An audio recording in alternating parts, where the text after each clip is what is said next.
ভাবিয়ে সকাল সকাল ফোন করছে, কয় এখনো ঘুমাই রয়েছে, খবরটা জানো না? আমাকে কোনটা ভিডিওটা আগে দেখো। তো আমি বললাম কি ভিডিও?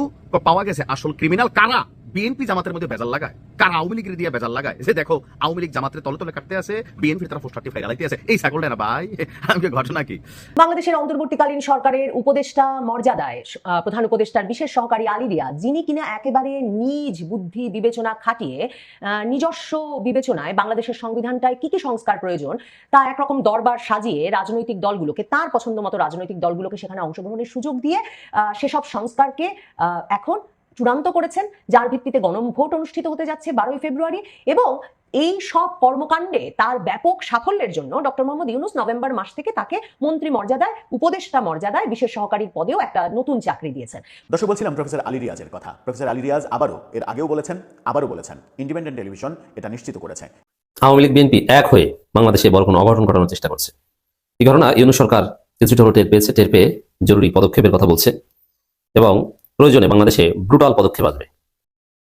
বাংলাদেশের অন্তর্বর্তীকালীন সরকারের উপদেষ্টা মর্যাদায় প্রধান উপদেষ্টার বিশেষ সহকারী আলী রিয়াজ, যিনি কিনা একেবারে নিজ বুদ্ধি বিবেচনা খাটিয়ে নিজস্ব বিবেচনায় বাংলাদেশের সংবিধানটায় কি কি সংস্কার প্রয়োজন তা একরকম দরবার সাজিয়ে রাজনৈতিক দলগুলোকে, তার পছন্দ মতো রাজনৈতিক দলগুলোকে সেখানে অংশগ্রহণের সুযোগ দিয়ে সেসব সংস্কারকে এখন চূড়ান্ত করেছেন, যার ভিত্তিতে গণভোট অনুষ্ঠিত হতে যাচ্ছে 12ই ফেব্রুয়ারি।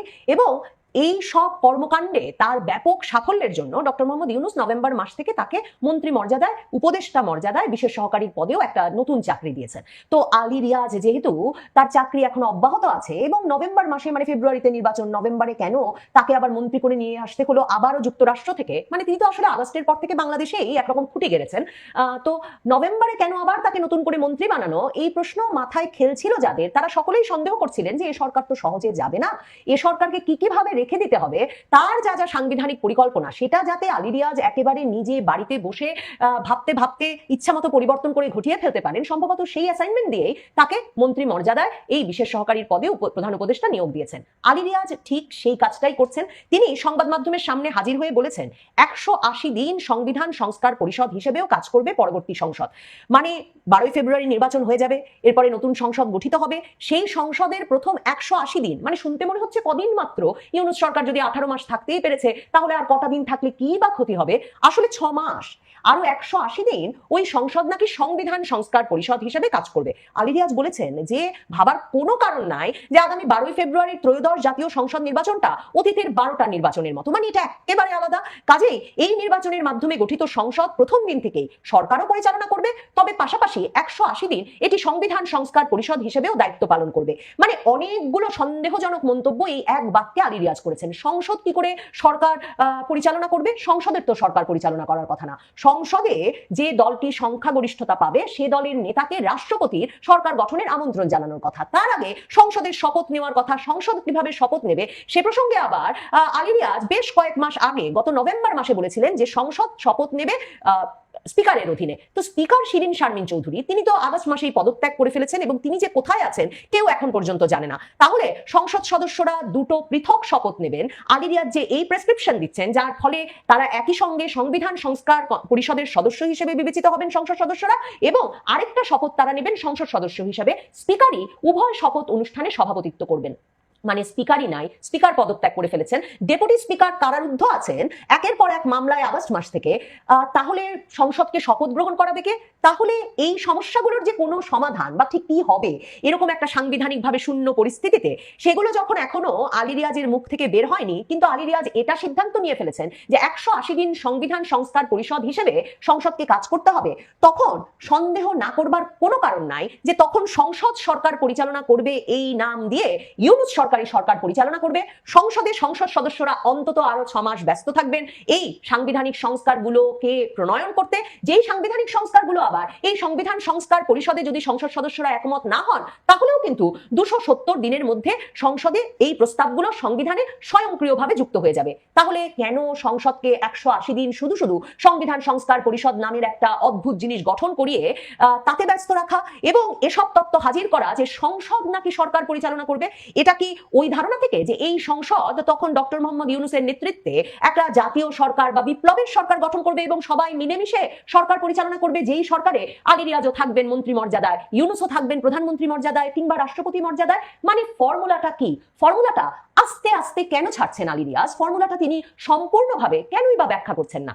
আলী রিয়াজ এই যেই বক্তব্যে তিনি বলেছেন নতুন করে যে 180 দিন সংবিধান সংস্কার পরিষদ হিসেবে কাজ করবে সংসদ, সেখানে তাকে কিন্তু জিজ্ঞেস করা হয়েছিল যে 180 দিন সংবিধান সংস্কার পরিষদ থাকলে ক্ষমতা হস্তান্তর প্রক্রিয়াটা পিছিয়ে যাবে কিনা, কারণ যে কোনো ব্যক্তিরই মাথায় প্রথমেই এই প্রশ্নটা আসবে। তখন তিনি বলেছেন যে এসব বিষয়ে বিভ্রান্ত হওয়ার কোনো সুযোগ নাই, সংসদ সংস্কার পরিষদ হিসেবে কাজ করলেও ক্ষমতা হস্তান্তরের পথে বাধা তৈরি হবে এমন ধারণা মোটেই সঠিক নয়। সংসদ প্রথম দিন থেকেই নির্বাচিত হওয়ার পর তার স্বাভাবিক কার্যাবলী যেমন সরকার গঠন, দেশ পরিচালনা, বাজেট তৈরির কাজ করবে, মানে এটাও আবারও সংসদ কিন্তু সরকার গঠন করে না, সরকার গঠন হয় রাষ্ট্রপতির অনুরোধে, সংসদে সংখ্যাগরিষ্ঠ দলের নেতাকে তিনি আহ্বান জানান। তার মানে এই নিয়মগুলো আর থাকছে না, এখন সংসদ ঠিক করবে কিভাবে সরকার গঠিত হবে। ওই যে জামায়াতে ইসলামীর আমির ডাক্তার শফিকুর রহমান তিনি রয়টার্সকে সাক্ষাৎকারে যে কথা বলেছেন, তিনি তারেক রহমানের সঙ্গে বেরিয়ে যেটা বলেছেন যে নির্বাচনের পরে আবার সরকার কিভাবে গঠিত হবে তা নিয়ে নাকি সকলে মিলে আলোচনায় বসবেন। তো আলী রিয়াজের ফর্মুলাটা কি সেরকম যে সংসদ সরকার গঠন করবে, তারপর সংসদ দেশ পরিচালনা করবে, বাজেট তৈরির কাজ করবে? সংসদীয় পদ্ধতির সরকারে দেশ পরিচালনা, বাজেট তৈরির কাজ সবই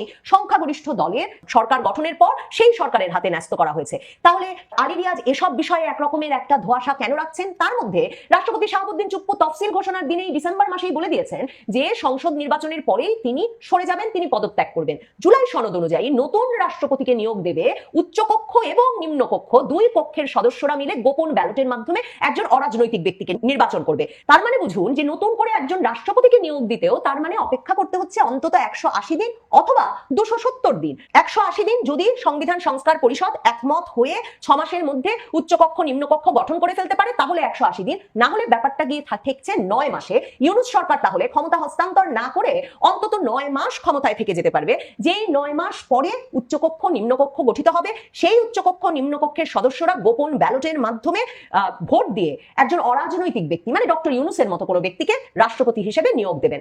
সবচেয়ে বড় প্রশ্নটা যেটা 12 ফেব্রুয়ারির নির্বাচনের পর সংসদ সদস্যরা কার কাছে শপথ নেবেন, এই বিষয়টা এখন পর্যন্ত আলী রিয়াজের দরবারে ঠিক করা হয় নাই। এই বিষয়টা এখন পর্যন্ত কোনো আলোচনায়, রাজনৈতিক দলগুলোর আলোচনায় নাই। তার মানে সংসদ সদস্যদের শপথ গ্রহণের বিষয়টা, মানে ক্ষমতা হস্তান্তর প্রক্রিয়ায় সংসদীয় পদ্ধতির সরকার গঠনের ক্ষেত্রে প্রথম যে পদক্ষেপ, নির্বাচনের পর সংসদ শপথ নেবে, সংসদ সদস্যরা শপথ গ্রহণের পর সংখ্যাগরিষ্ঠ দল তাদের সংসদীয় দলকে নিয়ে বৈঠকে বসবে, তারা তাদের সংসদীয় নেতা নির্বাচন করবেন এবং রাষ্ট্রপতি তখন সেই সংখ্যাগরিষ্ঠ দলের সংসদীয় নেতাকে সরকার গঠনের আহ্বান জানাবেন, প্রধানমন্ত্রী হওয়ার জন্য আহ্বান জানাবেন। তারপর সরকার অর্থাৎ প্রধানমন্ত্রী সহ মন্ত্রিসভার সদস্যগণ শপথ নেবেন রাষ্ট্রপতির কাছে বঙ্গভবনে গিয়ে। এই পুরো প্রক্রিয়াটা কিভাবে হবে? স্পিকার যেহেতু নাই, তার মানে সংসদ কিভাবে শপথ নেবে এই জায়গায় গিয়ে 12 ফেব্রুয়ারির নির্বাচনের পরেই প্রথম সাংবিধানিক শূন্যতাকে সামনে এনে ক্ষমতা হস্তান্তর প্রক্রিয়াকে বাধাগ্রস্ত করা হবে। আপনি একরকম নিশ্চিত থাকতে পারেন তখন আলী রিয়াজ এই সমস্যার এই সমাধান নিয়ে হাজির হবেন যে যেহেতু জুলাই সনদ গণভোটে হ্যাঁ ভোট পেয়েছে এবং জুলাই সনদ সংবিধানের উপরে জায়গা পেয়েছে, কাজেই সংবিধানের যথাযথ সংস্কার সাধনই সর্বাধিক গুরুত্ব পাওয়া উচিত। সংবিধান সংস্কার পরিষদের সদস্য হিসেবে ব্যক্তিবর্গ কিভাবে শপথ নেবেন সেটা যেহেতু কোনো সংবিধানে লেখা নাই, তখন আলী রিয়াজ বলতে পারেন যে তারা আমার কাছে শপথ নেবেন, মানে আলী রিয়াজের কাছেও শপথ নিতে পারেন, ইউনূসের কাছেও শপথ নিতে পারেন, মানে আলী রিয়াজ যেখানে প্রেসক্রিপশন দেবেন তখন নির্বাচিত সংসদ সদস্যদের উপায় হয়ে দাঁড়াবে কিছুমাত্র স্বীকৃতি ধরে রাখতে, তখন তারা সংবিধান সংস্কার পরিষদের সদস্য হতে আলী রিয়াজ যার কাছে তাদেরকে পাঠাবেন তার কাছে গিয়ে তারা শপথ নেবেন। এর ফলে তারা বর্তমানে বাংলাদেশে যে সংবিধান, সে সংবিধানে কোনো সাংবিধানিক পদের অধিকারী হচ্ছেন না, সে সংবিধান অনুযায়ী তারা কিন্তু সংসদ সদস্য বলে কখনো বিবেচিত হবেন না। এই ফর্মুলা ছাড়া আমি তো সামনে আর কোনো ফর্মুলা দেখি না। তার মানে ডক্টর ইউনূসের তরুণ নেতারা, জাতীয় নাগরিক পার্টি, তারা দল গঠনের পরে যে ঘোষণা দিয়েছিল যে সাধারণ নির্বাচনের আগে গণপরিষদ নির্বাচন হতে হবে, সেই ঘটনাটাই তার মানে ঘটছে। গণপরিষদের মাধ্যমে সংবিধান সংস্কার করার এবং আসলে নতুন করে সংবিধান প্রণয়ন করবার অধিকার চেয়েছিল জাতীয় নাগরিক পার্টি, জামায়াতে ইসলামীও তাদের সঙ্গে একমত ছিল। তার মানে 12 ফেব্রুয়ারির নির্বাচনের পর সংসদ সদস্যরা যখন স্পিকারের অভাবে সংসদ সদস্য হিসেবে শপথ নিতে পারবেন না, আলী রিয়াজের প্রেসক্রিপশনে যে কারো কাছে গিয়ে শপথ নিয়ে সংবিধান সংস্কার পরিষদের সদস্য পদ পাবেন, তখন তাদের মূল অ্যাসাইনমেন্ট হয়ে দাঁড়াবে নতুন সংবিধান প্রণয়ন। আলী রিয়াজ, ডক্টর মোহাম্মদ ইউনূস ঠিক এই ফর্মুলাতেই এগোচ্ছেন এবং এই ফর্মুলার ফলে তাদের যে সাংবিধানিক ব্যবস্থা তারা তৈরি করছেন তাতে অন্তত 6 মাস আর না হলে 9 মাস পর্যন্ত পরিস্থিতিটা টেনে নেওয়া সম্ভব, যেখানে তারা বলবেন তারা বৈধভাবেই ক্ষমতায় আছেন। দেখুন, বিএনপি শুরু থেকেই বলে আসছিল যে সংবিধান সংস্কারের একমাত্র ক্ষমতা আছে সংসদের, কাজে নির্বাচিত সংসদেরই ঠিক করা উচিত কি কি সংস্কার তারা করতে চায় এবং নির্বাচিত সংসদই শেষ পর্যন্ত সংবিধানের সংস্কার আনয়ন করতে পারে। এখন আলী রিয়াজ বলছেন, ব্যাখ্যা দিচ্ছেন যে যেহেতু বাংলাদেশের বিদ্যমান সংবিধানের অনেক মৌলিক সংস্কার প্রয়োজন, ওই যে আমি বলছিলাম যে আসলে তারা নতুন করে সংবিধান প্রণয়নই করতে চান যা সাধারণ সংসদের এখতিয়ার নিয়ে আইনি জটিলতা তৈরি করতে পারে, তাই বেসিক স্ট্রাকচার ডক্ট্রিন বা মৌলিক কাঠামো নীতির কারণে ভবিষ্যতে যেন কোনো সংস্কার আদালত কর্তৃক বাতিল না হয়, এদিকে তারা কিন্তু ৭২-এর সংবিধানের সকল বেসিক স্ট্রাকচার মৌলিক কাঠামো একেবারে চূর্ণ বিচূর্ণ করে দিয়েছেন। বাংলাদেশের যে প্রধান যে ৪টি স্তম্ভ মূলনীতি রাষ্ট্রে, জাতীয়তাবাদ, সমাজতন্ত্র, গণতন্ত্র, ধর্মনিরপেক্ষতা, এই সবগুলো তারা পাল্টে ফেলেছেন। তারা নতুন নতুন অনেক কিছু যোগ করেছেন, কিন্তু তারাই বলছেন যে আগামীতে যাতে আর কেউ সেটা করতে না পারে সে কারণে তারা ঠিক করেছেন যে এবারের সংসদের মর্যাদাটা হবে সংবিধান সংস্কার পরিষদের মর্যাদা। এইবারের সংসদ মানে শুধু সংসদ সদস্যদের মর্যাদা সংবিধান সংস্কারের জন্য যথেষ্ট হবে না। তার মানে আলী রিয়াজ এমন এক ফর্মুলা প্রবর্তন করেছেন যেখানে সংসদ সদস্যদের চেয়ে সংবিধান সংস্কার পরিষদের সদস্যদের মর্যাদা বেশি। এই বুঝটা দিয়েই তিনি সংসদ সদস্য হিসেবে শপথ নেওয়ানোর কোনো ব্যবস্থা করতে না পারলেও যাবতীয় সংসদ সদস্যদের সংবিধান সংস্কার পরিষদের মর্যাদা দিয়ে একটা শপথ করিয়ে ফেলবেন। আলী রিয়াজ বলছেন ভবিষ্যতে যেন কোনো সংস্কার আদালত কর্তৃক বাতিল না হয় সেজন্য ত্রয়োদশ সংসদকে কনস্টিটিউয়েন্ট পাওয়ার বা গণপরিষদীয় ক্ষমতা দিতে হবে। এটি কোনো অপ্রয়োজনীয় জটিলতা নয়, বরং স্থায়ী গণতন্ত্রের রক্ষা কবচ। মানে উনি মুখ দিয়ে যা বলবেন সেটাই নিয়ম, সেটাই সংবিধান, সেটাই সংবিধান সংস্কারের ফর্মুলা, সেটাই গণতন্ত্র আর সংবিধান রক্ষার সবচেয়ে বড়। দর্শক, বলছিলাম প্রফেসর আলী রিয়াজের কথা। প্রফেসর আলী রিয়াজ এর আগেও বলেছেন, আবারও বলেছেন, ইন্ডিপেন্ডেন্ট টেলিভিশন এটা নিশ্চিত করেছে। ইন্ডিপেন্ডেন্ট টেলিভিশনের স্ক্রিনশট সহ তাদের সামাজিক যোগাযোগ মাধ্যমে দেওয়া যে পোস্ট, সেই পোস্টের স্ক্রিনশট সহ আপনারা শটটা দেখে নিন। সেখানে বলা হচ্ছে নির্বাচনের পর সংসদ সদস্যরা ১৮০ দিনের জন্য গণপরিষদ হিসেবে কাজ করবে। ১৮০ দিন, ৬ মাস তারা গণপরিষদ হিসেবে কাজ করবে, অর্থাৎ সংসদ কাজ করবে না, গণপরিষদ কাজ করবে। এই ৬ মাসে তাহলে যেটা হবে সেটা হচ্ছে সবাই সংসদ সদস্য থাকবে, কেউ প্রধানমন্ত্রী থাকবেন না, কেউ স্পিকার থাকবেন না, মানে সংসদ যেভাবে কার্যকর থাকে সেই কার্যকর থাকবে না, গণপরিষদ হিসেবে কার্যকর থাকবে। তাহলে ক্ষমতায় থাকবে কে? প্রধানমন্ত্রী, মন্ত্রী, প্রতিমন্ত্রী এগুলোর শপথ হবে না? এগুলো শপথ নেবেন না? ধরা যাক যে জামাত ক্ষমতায় গেল, তাহলে কি ডাক্তার শফিকুর রহমান প্রধানমন্ত্রী হিসেবে শপথ নেবেন না? কিংবা নাহিদ ইসলামরা মন্ত্রী হিসেবে শপথ নেবেন না? তারা এমপিই থাকবেন, এমপি থেকে গণপরিষদের সদস্য হিসেবে ৬ মাস থাকবেন এবং সেই ৬ মাস রাষ্ট্র ক্ষমতায়, আরও 6 মাস রাষ্ট্র ক্ষমতায় প্রফেসর ইউনূসী থাকবেন। এই অন্তর্বর্তীকালীন সরকারি রাষ্ট্র ক্ষমতায় থাকবে আর এই সংসদ সদস্যরা গণপরিষদ হিসেবে কাজ করবে এবং ওই 6 মাসের মধ্যে ১৮০ দিনের মধ্যে জুলাই সনদ বাস্তবায়ন করবে। তারা বাস্তবায়ন করে সংবিধান পরিবর্তন করবে। সংবিধান পরিবর্তন করার পরে তারপরে তারা সরকার হিসেবে ফাংশন করবে। তখন প্রফেসর ইউনূস পদত্যাগ করবে, তখন ডাক্তার শফিক কিংবা তারেক রহমান প্রধানমন্ত্রী হিসেবে শপথ নেবেন। তারপর থেকে তাদের মেয়াদ শুরু হবে। তার মানে আগামী সংসদের মেয়াদ কি ৫.৫ বছর হচ্ছে? অনেক প্রশ্নের মধ্যে উত্তর একটাও নেই। সব থেকে বড় যে প্রশ্নটা সেটা হচ্ছে আলী রিয়াজ এই যে ১৮০ দিনের বাইন্ডিংস বেঁধে দিচ্ছেন, অর্থাৎ সংসদকে বাধ্য করছেন। তিনি জুলাই সনদের যে ফাইনাল কপি তৈরি করেছেন সেখানে বলেছেন যে ১৮০ দিনের মধ্যে যদি এটা জুলাই সনদ সংবিধানে অন্তর্ভুক্ত না করতে পারে গণপরিষদের সদস্যরা, তাহলে এটা অটোমেটিকলি সংবিধান হয়ে যাবে বলে ধরে নেওয়া হবে, অর্থাৎ অটোপাস, সংসদে অটোপাস হয়ে যাবে। এরকম একটা নিয়ম তিনি ওই জুলাই সনদে লিখেছেন, যেটা ফাইনাল করেছেন সেখানে লিখেছেন। কিন্তু এটা নিয়ে ঐক্যমত্য কমিশনে 1 দিন 1 মিনিট 1 সেকেন্ডের জন্য কখনো আলোচনা হয়নি। ১৮০ দিনের যে বাইন্ডিংস, সেই ১৮০ দিনের বাইন্ডিংস নিয়ে ঐক্যমত্য কমিশনের ৮-৯ মাসের মিটিংয়ে 1 মিনিটের জন্য 1 সেকেন্ডের জন্য কখনো আলোচনা হয়নি। যে আলোচনাগুলো হয়নি, গণপরিষদ হিসেবে কাজ করবে, ১৮০ দিনের বাইন্ডিংস থাকবে, ১৮০ দিনের মধ্যে তারা সংবিধান সংশোধন না করতে পারলে অটোমেটিকলি সংবিধানে জুলাই সনদ ইনক্লুড হয়ে যাবে। এই যে তার নিজের মন গড়া পয়েন্টগুলো, এগুলো ঐক্যমত্য কমিশনের জুলাই সনদ স্বাক্ষরে যে দলগুলো 25টা দল স্বাক্ষর করলো, সংসদ ভবনের দক্ষিণ প্লাজায় ঘটা করে স্বাক্ষর নেওয়া হলো। সেই ঘটা করে স্বাক্ষর নেওয়ার পরে যখন ফাইনাল কপি প্রিন্ট করে বই আকারে প্রধান উপদেষ্টাকে দেওয়া হলো, সেই বই আকারে দেয়া যেটা কপি, সেই কপিতে দেখা গেল এই টার্মসগুলো যুক্ত করা হয়েছে, যে টার্মসগুলো জুলাই সনদের ঐক্যমত্যর ব্যাপারে ছিল না। এই টার্মসগুলো নতুন করে যুক্ত করা হয়েছে। বিএনপি তখন পরিষ্কারভাবে, রুহুল কবির রিজভী, ফখরুল ইসলাম আলমগীর, তারা স্পষ্ট করে বলেছেন যে এটা টেম্পারিং করা হয়েছে, পেজ পরিবর্তন করা হয়েছে, এক ধরনের জালিয়াতি করা হয়েছে এবং জালিয়াতির আশ্রয় নেওয়া হয়েছে, এই কথাটাও বলা হয়েছে। কিন্তু মজার ব্যাপার হচ্ছে হচ্ছে আমাদের প্রধান উপদেষ্টা প্রফেসর ইউনূস গতকালকেই একটি অনুষ্ঠানে যেটা বলেছেন সেটা হচ্ছে যে আমরা কিসে চ্যাম্পিয়ন জানেন? আমরা জালিয়াতে চ্যাম্পিয়ন, আমরা পৃথিবীতে জালিয়াত হিসেবে চ্যাম্পিয়ন। কালের কণ্ঠ এই ব্যাপারটা নিশ্চিত করছে। কালের কণ্ঠের এই ফটোকার্ডটা দেখে নিন, সেখানে বলা হচ্ছে জালিয়াতে চ্যাম্পিয়ন, বিশ্ব চ্যাম্পিয়ন। জালিয়াতিতে বাংলাদেশ বিশ্ব চ্যাম্পিয়ন, প্রধান উপদেষ্টা বলছেন। এই যে প্রধান উপদেষ্টা জালিয়াতে বাংলাদেশ বিশ্ব চ্যাম্পিয়ন এই কথাটা বলছেন, এবং মূলত পাসপোর্ট জালিয়াতি, পাসপোর্টের কাগজপত্র জালিয়াতি এই উদাহরণগুলো তিনি বলেছেন। কিন্তু সেই ব্যাপারগুলো প্রচণ্ড সমালোচনা হচ্ছে যে তিনি একটা দেশের প্রধান হয়ে তিনি বলছেন যে তার দেশ জালিয়াতে চ্যাম্পিয়ন। এর চাইতে দুঃখজনক ব্যাপার আর হতে পারে না।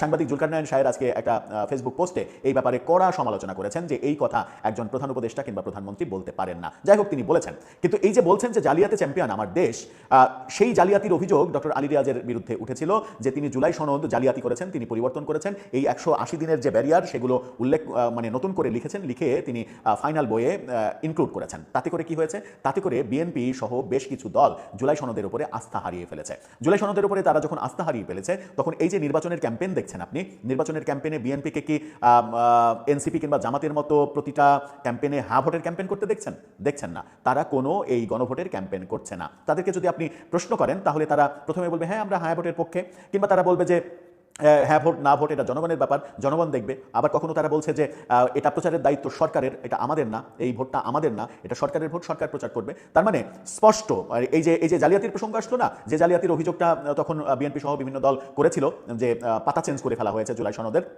করে নতুন টার্মস ঢোকানো হয়েছে, এবং নতুন টার্মসের মধ্যে এই 180 দিন, যেটা অটোমেটিকলি 180 দিনের মধ্যে হয়ে যাবে, এবং গণপরিষদ 6 মাস গণপরিষদ হিসেবে সংসদ সদস্যরা কাজ করবে। এই 6 মাস কে ক্ষমতায় থাকবে সেটা একটা বড় প্রসঙ্গ, সেটা একটা বড় প্রশ্ন। তাহলে কি এই সরকার আরও 6 মাস সময় নিচ্ছে, এই আরও 6 মাস ক্ষমতায় থাকছে? সেই প্রশ্নটা উঠে আসছে। আবার গণভোটের প্রসঙ্গে বিএনপি হ্যাঁ ভোটের ক্যাম্পেইন করছে না, এবং এটা নিশ্চিত করে বলা যায় যে সর্বশেষে বিএনপি সহ আরও কিছু দল কানাকানি করে ভোট দেওয়ানোর ব্যাপারে হলেও এই গণভোটে না ভোটের পক্ষে তারা অংশ নেবে। কারণ জুলাই সনদ যেটা লেখা হয়েছে, গণপরিষদ 6 মাস থাকবে, তারপর এটা অটোমেটিকলি বাস্তবায়ন হবে, এই ব্যাপারগুলো কোনোভাবেই বিএনপি পাশ হতে দেবে না।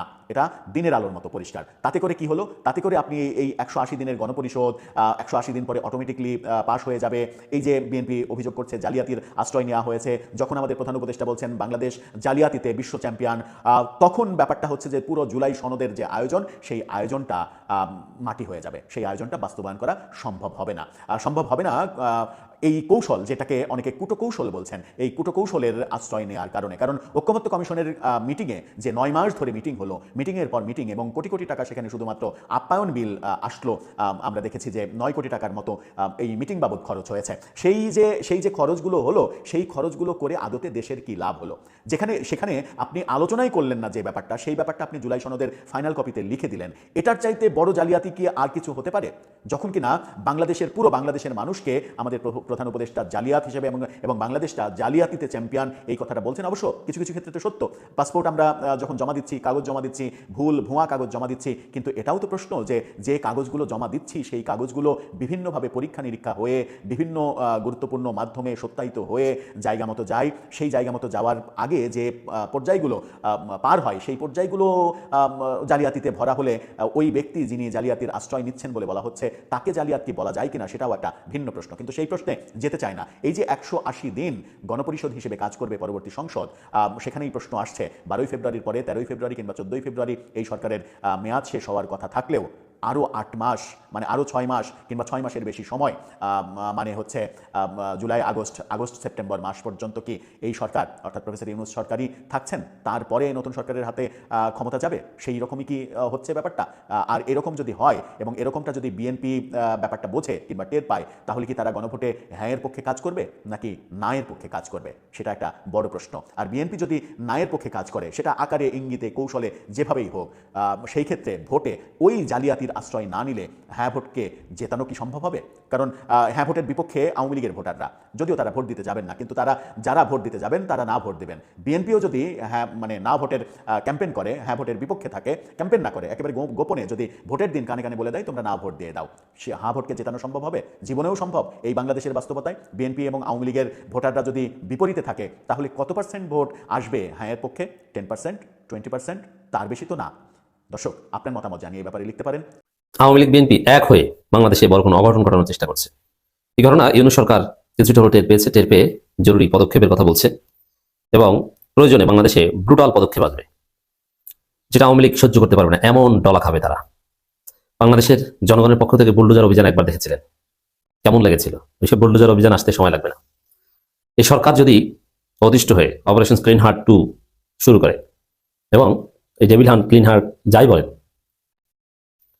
তাহলে এটা বিএনপি সহ্য করতে পারবে না। চান্দাবাজদের যদি ধরা শুরু করে বিএনপি সহ্য করতে পারবে না। দর্শক, বাংলাদেশে যে আবার সন্ত্রাস ফিরে এসেছে, নতুন বাংলাদেশে 5 আগস্টের পর আপনারা জানেন যে বিএনপি হত্যা করেছে 215+, নিজেরা নিজেদেরকে হত্যা করেছে। এখন প্রতিপক্ষকে হত্যা করা শুরু করেছে।